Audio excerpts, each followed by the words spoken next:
Avery, start out, you're on the field. Do you guys think about the award beforehand? I know in the past some of the walk-ons admitted that, yeah, we knew what the award was.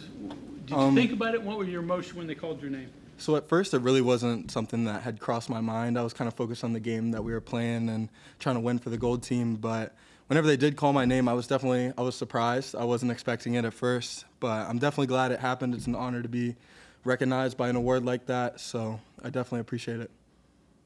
Do you know much about your dad's career? Has he told you about it? Yes, sir. I've heard some stories. I mean, he tells me the numbers he lifted and the plays he made, and he loves talking about that stuff and looking back with me. So he definitely set a great example for me coming into this program and understanding the standard that was needed to be met.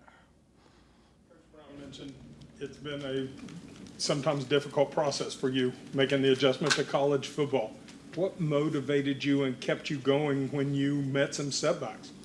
Definitely. So knowing my dad went through the similar struggle, it was easy to be able to confide in him and talk to him. And he offered me advice throughout the process, but definitely going through it with other walk-ons was a big thing for me. Preston Fox, CJ Cole, Tyler Evans, guys like that really helped me go through it because they were going through the same thing. So that motivated me to keep going. We'd see each other in Monday Night Football, have a good time out there. So definitely. What is an example of like a Hudson Clement show you and provide you as an example last year, end up getting a scholarship after a big game, and now one of the integral players of the team a year ago this time, maybe Definitely. not having those thoughts? So as walk-ons, I feel like we're really like a close-knit group. So whenever Hudson first got here, he was one of my good friends whenever he got here. So we kind of just motivate and bounce off each other because we're all walk-ons. We all know the struggle that we're each going through. So kind of just picking up energy off each other is definitely, I think, how we stay motivated. Brought you here? Was it your dad just always on you to come here? You're from South Carolina, so yes, sir. How did it work? I've been a Mountaineer fan since I was a little kid, so coming to play here was a dream of mine. I grew up watching guys like Stedman Bailey and Tavon Austin and Geno Smith, so coming here was definitely a dream of mine to play on Mountaineer film. How many times do you watch the Tavon Austin highlight video? Every night. No, I'm just kidding. I definitely watch it probably once a month. Probably it finds its way onto my TV. If you're a fan of highlight videos, we were talking about a little bit with Garrett.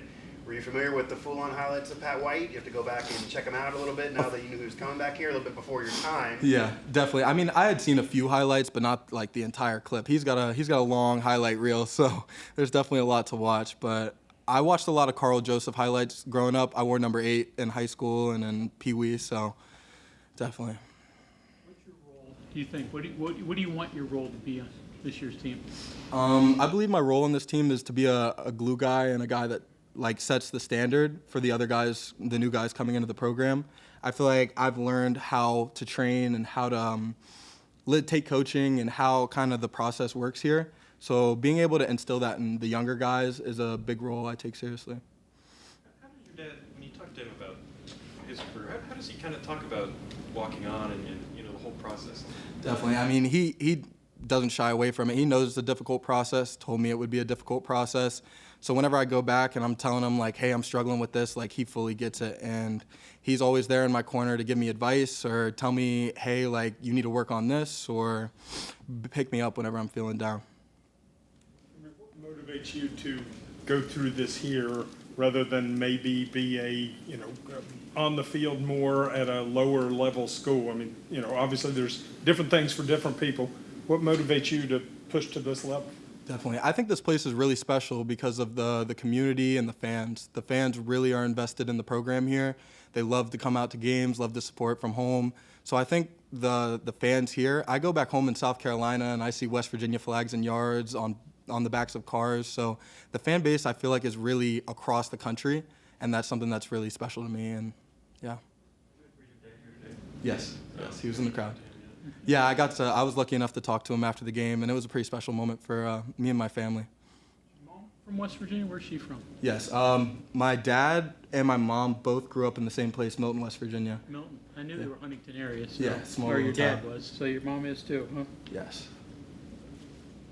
So did those roots, did you feel a connection with West Virginia long before you moved to West Virginia? Oh, definitely. So I remember going to my grandfather's house in Milton, West Virginia, and he had an apple tree outside, and we'd watch West Virginia games, play NCAA all day. So I've been a West Virginia fan since I was little, and definitely it's been great to be able to come play here.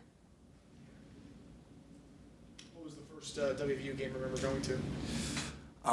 So I hadn't been able to get up to come to a West Virginia game in Morgantown. The first one I went to was against Tennessee in Bank of America Stadium in Charlotte. So being able to see some of those guys and then being able to play with those guys a couple years later was definitely a pretty cool experience.